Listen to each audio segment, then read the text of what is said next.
Hello friends, welcome back to our channel. Friends, వీడియోలో మనం ఈరోజు అన్ని న్యూస్ పేపర్లో వచ్చినటువంటి ఇంపార్టెంట్ ఎడ్యుకేషన్ అప్డేట్స్తో పాటు చాలా ముఖ్యమైనటువంటి కరెంట్ అఫైర్స్ కూడా రావడం జరిగింది. సో వాటన్నిటి గురించి వన్ బై వన్ ఈ వీడియోలో అయితే చూద్దాం. వీడియో చూస్తున్న ప్రతి ఒక్కరు వీడియోని ఖచ్చితంగా లైక్ చేయండి. డైలీ 1 to 2 hours వర్క్ చేసి దాదాపుగా 8 న్యూస్ పేపర్ చదివి ఇన్ఫర్మేషన్ మీకు అందించడం జరుగుతుంది. చాలామంది మన వీడియోస్ని చూస్తున్నారు కానీ లైక్ చేయట్లేదు. ఖచ్చితంగా లైక్ చేయండి. ఈ వీడియోకి అయితే నేను 1000 లైక్స్ ఎక్స్పెక్ట్ చేస్తున్నాను. సో ఇది ఎవరికైతే యూజ్ ఉంటుందో వారికి షేర్ చేయండి. అదేవిధంగా సబ్స్క్రైబ్ చేసుకొని చూడండి. రెగ్యులర్గా మీకు జాబ్ అప్డేట్స్ అంతాయి. మన ఛానల్కి సంబంధించినటువంటి టెలిగ్రామ్ గ్రూప్లో కూడా జాయిన్ కాండి. సో దాంట్లో కూడా రెగ్యులర్గా జాబ్ అప్డేట్ షేర్ చేస్తున్నాను. మీకు చాలా యూజ్ ఉంటుంది. ఆ గ్రూప్లో కంపల్సరీ జాయిన్ కాండి. ఫ్రెండ్స్, మన ఛానల్ ద్వారా గ్రూప్ 4కి సంబంధించినటువంటి ఆన్లైన్ టెస్ట్ సిరీస్ అనేది మన యాప్లోకి తీసుకురావడం జరిగింది. దీనికి సంబంధించిన ప్రశ్నలు తెలుగు మరియు ఇంగ్లీష్ మీడియంలో అయితే ఉంటాయి. టాపిక్ వైజ్గా 100 టెస్టులు, అదేవిధంగా 10 గ్రాండ్ టెస్టులు అయితే ఉన్నాయి. ఇంకా అదేవిధంగా గ్రూప్ 2, గ్రూప్ 3కి యూజ్ అయ్యేటువంటి ఎకానమీ టెస్ట్ సిరీస్ కూడా మన యాప్లో అయితే అందుబాటులో ఉంది. ఇండివిజువల్గా తెలంగాణ కల్చర్కి సంబంధించి టాప్ 100 బిట్స్కి సంబంధించినటువంటి గ్రాండ్ టెస్ట్ కావచ్చు, అదేవిధంగా ప్రభుత్వ పథకాలకు సంబంధించినటువంటి గ్రాండ్ టెస్ట్ కూడా ఉంది. అండ్ కరెంట్ అఫైర్స్ సంబంధించిన పీడిఎఫ్స్ కావచ్చు, గ్రూప్ 2 అండ్ ఆర్థమెటిక్ సంబంధించినటువంటి ఫుల్ వీడియో కోర్సెస్ కూడా మన యాప్లో అయితే ఉన్నాయి. ఇంకా ఇండివిజువల్గా ఇండియన్ పాలిటిక్స్ సంబంధించినటువంటి టెస్ట్ సిరీస్ కావచ్చు, అండ్ తెలంగాణ చరిత్ర, అండ్ అదేవిధంగా ఉద్యమ చరిత్ర అండ్ జనరల్ సైన్స్కి సంబంధించినటువంటి టెస్ట్ సిరీస్ కూడా ఉన్నాయి. సో వీటికి సంబంధించి శాంపిల్ టెస్ట్లు మన యాప్లో ఉంటాయి. మీరు శాంపిల్ టెస్ట్లు రాసిన తర్వాత నచ్చితే దానికి సంబంధించినటువంటి కోర్స్ అయితే తీసుకోండి. ఫ్రెండ్స్, ఈరోజు న్యూస్ పేపర్లో వచ్చినటువంటి అప్డేట్స్ కనుక చూసినట్లయితే మనకు ఫస్ట్ అప్డేట్ వచ్చేసి గ్రూప్ 1 ప్రిలిమినరీకి 61% హాజరు అంటూ ఈనాడు న్యూస్ పేపర్లో ఒక ఆర్టికల్ ఇక్కడ మనం చూడవచ్చు.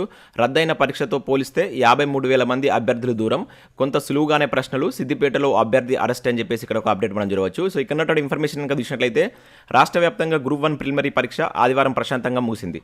సో 994 పరీక్షా కేంద్రాల్లో జరిగినటువంటి ఈ పరీక్షకు 2,33,248 అంటే 61.37% మంది అభ్యర్థులు హాజరయ్యారని చెప్పేసి ఇక్కడ ఇచ్చారు. సో గత ఏడాది జరిగి రద్దయినటువంటి గ్రూప్ 1 ప్రిలిమినరీ పరీక్షకు 2,86,000 మంది అంటే 79.15% హాజరు కాగా రెండోసారి నిర్వహించినటువంటి పరీక్షకు వారిలో దాదాపుగా 53,000 మంది దూరంగా ఉండడం గమనార్హం అని చెప్పేసి ఇక్కడ చూడవచ్చు. సో రద్దయినటువంటి ప్రిలిమినరీతో పోలిస్తే ఈసారి ప్రశ్నలు కొంత సులువుగా వచ్చాయని నిపుణులు తెలిపారు. అయితే ప్రశ్నలు చదివి అర్థం చేసుకుని సమాధానాలు గుర్తించేందుకు సగటున 2 నిమిషాల టైం పట్టిందని చెప్పేసి పలువురు అభ్యర్థులు చెప్పారు. సో లోతైనటువంటి అనలిటికల్ ప్రశ్నలు తగ్గాయి. సో రాజకీయ అంతర్జాతీయ వ్యవహారాలు కావచ్చు, కేంద్ర తెలంగాణ ప్రభుత్వ విధానాల నుంచి ఎక్కువగా ప్రశ్నలు వచ్చాయని చెప్పేసి ఇచ్చారు.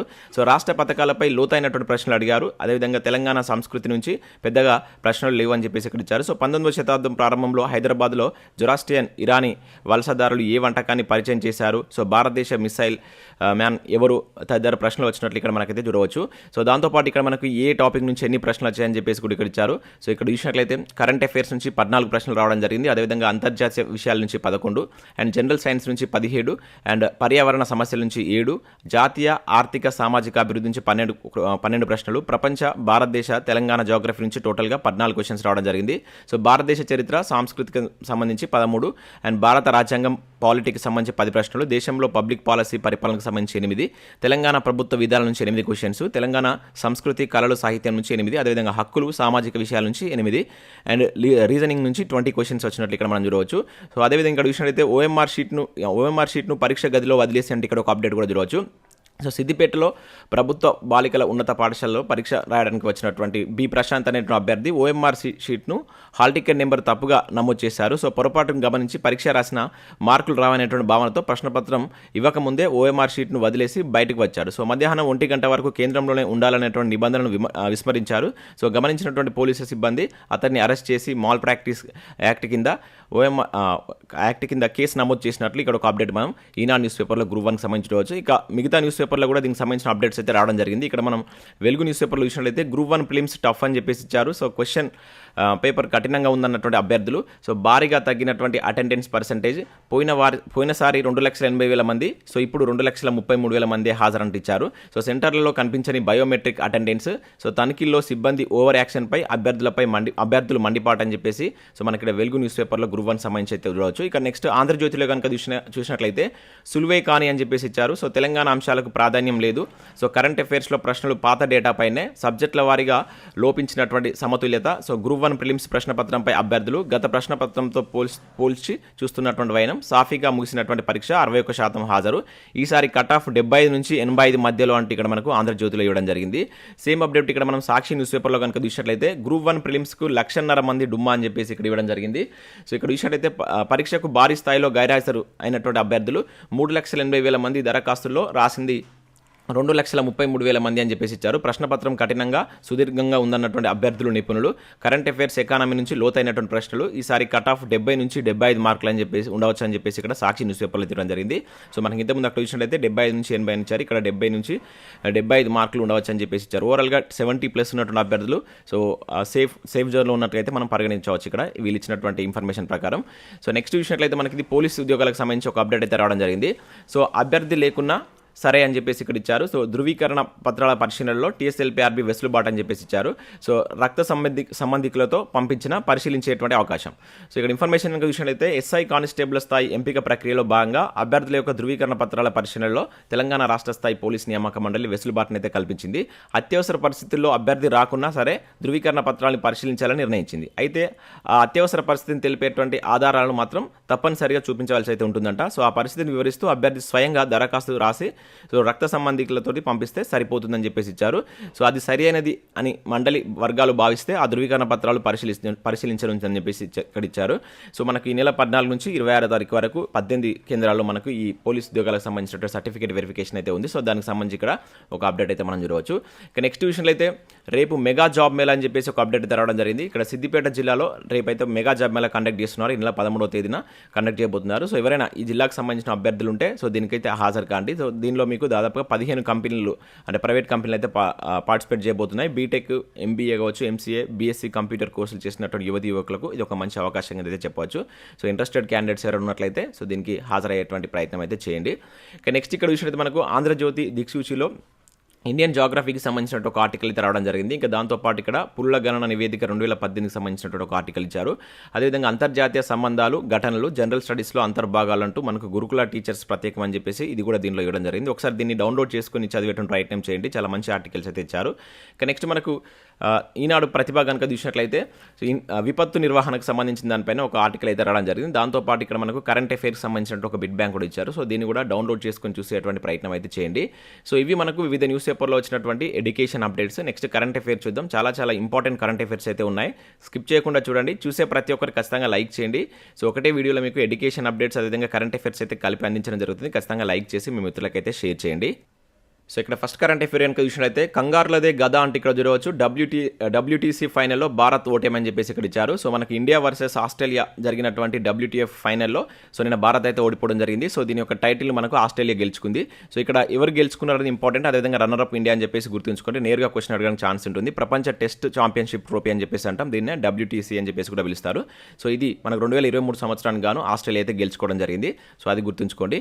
సో నెక్స్ట్ ఇక్కడ చూసినట్లయితే జాకో సాధించాడు అని చెప్పేసి ఇక్కడ ఒక ఇంపార్టెంట్ కరెంట్ అఫైర్ చూడవచ్చు. 23వ గ్రాండ్ స్లామ్ టైటిల్తో రికార్డ్ అని చెప్పేసి ఇచ్చారు. సో టెన్నిస్ స్టార్ నోవాక్ జాకోవిచ్ ఇతను సెర్బియా ఆటగాడు. చాలా ఇంపార్టెంట్. ఇది కూడా మనకు ప్రీవియస్లో క్వశ్చన్ అడిగిన సందర్భాలు ఉన్నాయి. సో పురుషుల సింగిల్స్లో అత్యధిక గ్రాండ్ స్లామ్ టైటిల్ గెలిచినటువంటి ఆటగాడిగా రికార్డు సృష్టించడం జరిగింది. సో ఇప్పటి వరకు 22 టైటిళ్లతో నాదల్తో సమానంగా ఉన్నటువంటి అతడు సో ఆదివారం ఫ్రెంచ్ ఓపెన్ గెలవడంతో 23వ టైటిల్ని ఖాతాలో వేసుకున్నట్లు ఇక్కడ మనం చూడవచ్చు. చాలా ఇంపార్టెంట్. సో ఇప్పటి వరకు అత్యధిక ఈ టైటిల్ గెలుచుకున్న వ్యక్తి కింద సో ఇతనైతే రికార్డు సృష్టించడం జరిగింది. తర్వాత మనకు సెకండ్ ప్లేస్లో నాదల్ ఉన్నాడు. తర్వాత మనకు 20 టైటిళ్లతోటి ఫెదరర్ ఉండడం జరిగింది. సో దానికి సంబంధించి ఇక్కడ మనం చూడవచ్చు.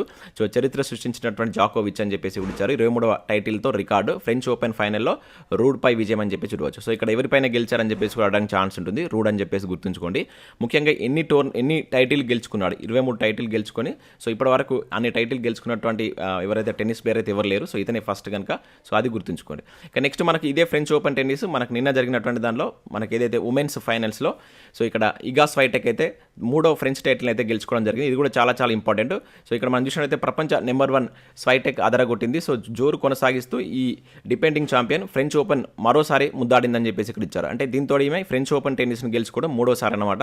సో ఇక్కడ మీరు గుర్తుంచుకోవాల్సిందంటే పురుషులది ఎవరు గెలుచుకున్నారో అదేవిధంగా స్త్రీలది ఎవరు గెలుచుకున్నారని చాలా ఇంపార్టెంట్. ఇక్కడ ఉమెన్కి సంబంధించి ఇగా స్వైటెక్ 3వసారి ఈ ఫ్రెంచ్ ఓపెన్ టెన్నిస్ను గెలుచుకోవడం జరిగింది.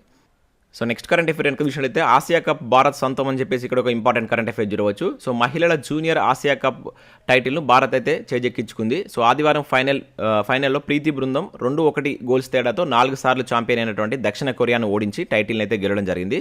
చాలా ఇంపార్టెంట్. నేరుగా క్వశ్చన్ అడగడానికి ఛాన్స్ ఉంటుంది. సో ఇది ఎక్కడ జరిగిందంటే జపాన్లో జరిగినటువంటి ఫైనల్ మ్యాచ్లో. సో ఇప్పటికే 4 సార్లు ఈ టైటిల్ని గెలుచుకున్నటువంటి దక్షిణ కొరియాను ఓడించి మన భారత్ అయితే ఈ టైటిల్ని గెలుచుకోవడం జరిగింది. ఇది వచ్చేసి మనకి ఏంటంటే మహిళల జూనియర్ ఆసియా హాకీ టైటిల్ అనమాట. సో అది గుర్తుంచుకోండి. నేరుగా ఈ విధంగా కూడా క్వశ్చన్ అడగవచ్చు. సేమ్ ఇదే అప్డేట్ మనకు చాలా న్యూస్ పేపర్లో రావడం జరిగింది. సో అమ్మాయిలు అదర్హో అని చెప్పేసి మరొక న్యూస్ పేపర్లో కూడా ఇచ్చారు.